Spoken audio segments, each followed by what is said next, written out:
कैसे हो सब? उम्मीद है आप सब खैरियत से होंगे। आज जो प्रोडक्ट आपके लिए बूश कंपनी का इंजेक्शन है 1 ग्राम में मौजूद है। सेफजून इसका ब्रांड नेम है और इसमें जो फार्मूला है सेफ्टेक्जून है। ये दवा एक ताकतवर एंटीबायोटिक है जो बैक्टीरियल इन्फेक्शन के इलाज में इस्तेमाल होती है। मज़ीद इलाज की बात करें तो फेफड़ों के इन्फेक्शन यानी नमूनिया, कान, नाक और गले के इन्फेक्शन में इस्तेमाल होती है। पेशाब की नाली का इन्फेक्शन हो जाए तो इसको इस्तेमाल कर सकते हैं। जल्द और नर्व टिश्यू के इन्फेक्शन में भी इसको इस्तेमाल करवाया जाता है। हड्डियों और जोड़ों के इन्फेक्शन में भी इसको इस्तेमाल करवाया जाता है।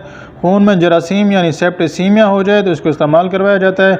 दिमाग और रीढ़ की हड्डी का इन्फेक्शन की सूरत यानी मेनिंजाइटिस हो जाए तो इसको इस्तेमाल करवाया जाता है। ऑपरेशन के बाद इन्फेक्शन बचाव के लिए इसको इस्तेमाल किया जाता है। तरीके इस्तेमाल की बात करें, इस टीके को IV या IM दोनों सूरतों में लगाया जा सकता है। खुराक मरीज़ की उम्र, वज़न और इन्फेक्शन की नौयत पर मुनहसर होती है। एहतियाती तदबीर की बात करें, अगर आपको पहले से एंटीबायोटिक से एलर्जी है तो डॉक्टर को ज़रूर बताएं। गुर्दे और जिगर के मरीज़ एहतियात करें।